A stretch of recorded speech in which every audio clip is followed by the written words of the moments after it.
अक्सर जब हम इतिहास की बात करते हैं ना, तो बस तारीखें और लड़ाइयाँ याद आती हैं।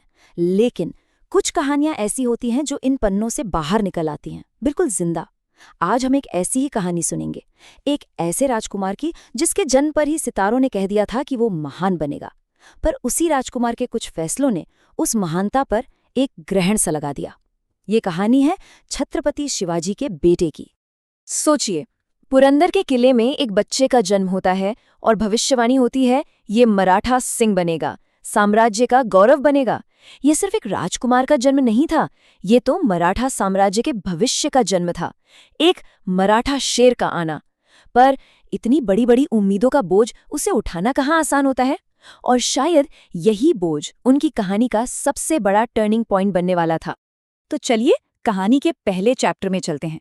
यहाँ हम मिलते हैं एक ऐसे नौजवान राजकुमार से जिसमें टैलेंट की, काबिलियत की कोई कमी नहीं थी, बिल्कुल भी नहीं। लेकिन महल की उन ऊंची ऊंची दीवारों के पीछे ना एक और लड़ाई चल रही थी, एक ऐसी लड़ाई जो उसकी किस्मत का रुख हमेशा के लिए बदलने वाली थी। संभाजी ये सिर्फ नाम के राजकुमार नहीं थे, अरे वो तो एक चलती फिरती जीनियस थे। सोचिए, छोटी सी उम्र में संस्कृत, मराठी, पारसी, कई भाषाएं फर्राटे से बोलते थे। घुड़सवारी ऐसी कि देखने वाले दंग रह जाएं, और तलवारबाजी, अरे बिल्कुल अपने पिता की तरह, एकदम तेज, एकदम सटीक। युद्ध हो, धर्म हो या न्याय, हर चीज को बिजली की रफ्तार से सीखते थे। मतलब ये तो साफ था कि वो शिवाजी महाराज के बिल्कुल सही वारिस थे। लेकिन कहानी में हमेशा एक लेकिन होता है ना। जहां एक तरफ संभाजी का सितारा चमक रहा था, वहीं दरबार के अंधेरे कोनों में जलन की आग भी तो सुलग रही थी। ये आग थी संभाजी की सौतेली माँ सोयराबाई के दिल में। उन्हें संभाजी की ये शोहरत एक कांटे की तरह चुभती थी। उन्हें बस एक ही डर था, जब तक संभाजी है उनके बेटे को राजगद्दी कभी नहीं मिलेगी।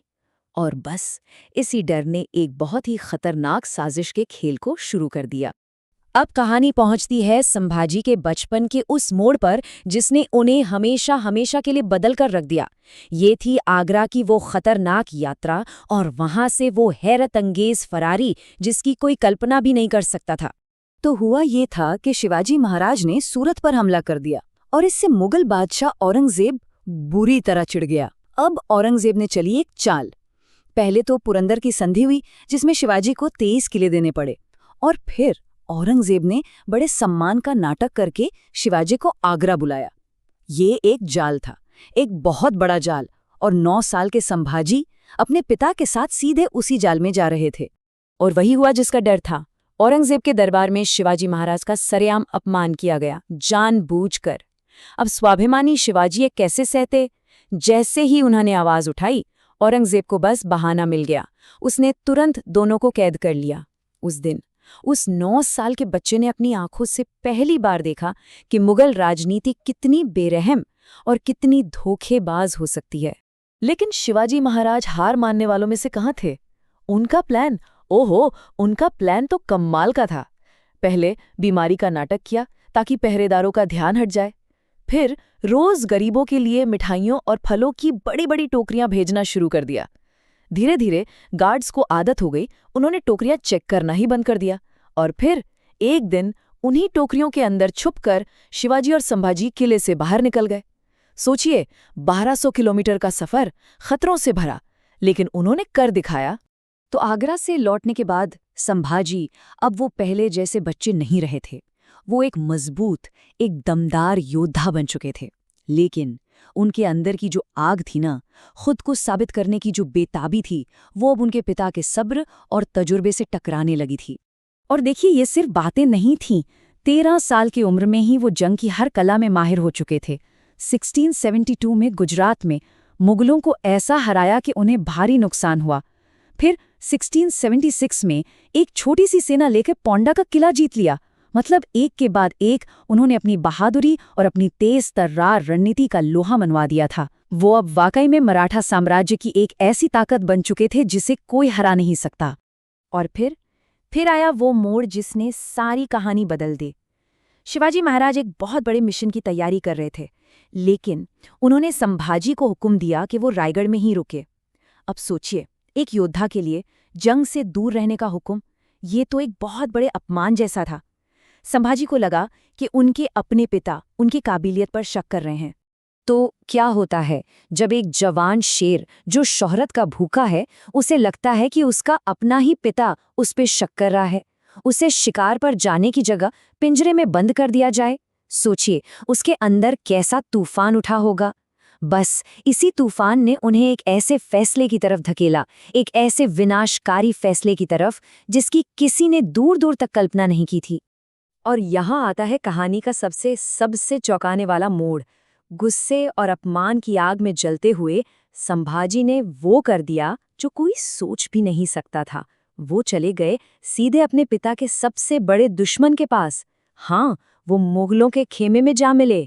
उनके दिमाग में बस एक ही बात थी, अगर मेरे अपने ही मेरी कद्र नहीं करते तो शायद दुश्मन ही मेरी कीमत समझेगा। बस इसी सोच ने, इसी युवा गुस्से और अपमान की भावना ने उन्हें सीधे मुगल कमांडर दिलेर खान के पास पहुंचा दिया। और दिलेर खान ने उनका स्वागत भी किया, बड़े ही मीठे शब्दों में। लेकिन उसकी आंखों में दोस्ती नहीं थी, उसकी आंखों में एक शिकारी वाली चमक थी। वो संभाजी को एक साथी की तरह नहीं, बल्कि एक मोहरे की तरह देख रहा था। एक ऐसा मोहरा जिसे वो मराठों के ही खिलाफ इस्तेमाल करने वाला था। और संभाजी को अपनी इस बहुत बड़ी गलती का एहसास बहुत जल्द होने वाला था। जिन लोगों पर वो भरोसा करके आए थे ना, उनका असली भयानक चेहरा अब सामने आने वाला था। ये हुआ भोपालगढ़ में। दिलेर खान ने संभाजी को एक हथियार की तरह इस्तेमाल किया। उसने हुक्म दिया कि संभाजी आगे जाकर मराठा किले से आत्मसमर्पण करने को कहें। अब जब मराठा सैनिकों ने अपने ही राजकुमार को दुश्मन की फौज के साथ आते देखा, तो वो हैरान रह गए, एकदम स्तब्ध। उन्होंने लड़ाई नहीं की, उन्होंने अपने राजकुमार के सम्मान में किले के दरवाजे खोल दिए। और जैसे ही दरवाजे खुले, मुगलों ने उन निहत्थे मराठा सैनिकों पर कहर बरपा दिया। उन सैनिकों की चीखें संभाजी के कानों में आज भी गूंजती होंगी। वो चीखें उनके दिल में एक खंजर की तरह लगी। उन्हें पहली बार एहसास हुआ कि इस कत्लेआम के जिम्मेदार कोई और नहीं, वो खुद हैं। उस एक पल में वो न मुगलों के रहे, न मराठों के। देखिए, वो क्या उम्मीद लेकर गए थे और हकीकत क्या निकली। वो गए थे सम्मान पाने, पर बन गए एक मोहरा। वो गए थे अपनी कीमत साबित करने, पर अपने ही लोगों के साथ धोखा कर बैठे। वो गए थे ताकत और शोहरत के लिए, पर गवाह बने सिर्फ लूट और जुल्म के। उनका हर सपना टूट चुका था, पूरी तरह से मोहभंग हो चुका था। अब संभाजी के पास बस एक ही रास्ता था, भागो, मुगलों से अपनी जान बचाओ। तो एक टूटे हुए इंसान की तरह वो वापस अपने घर की तरफ एक अनजान सफर पर निकल पड़े। और दूसरी तरफ हालात कितने गंभीर थे, इसका अंदाजा शिवाजी महाराज के इस हुक्म से लगाइए। उन्होंने ऐलान कर दिया कि अगर कोई भी मराठा किला संभाजी को दुश्मन के साथ देखे तो उसे दुश्मन समझे और उस पर तोपे दाग दें।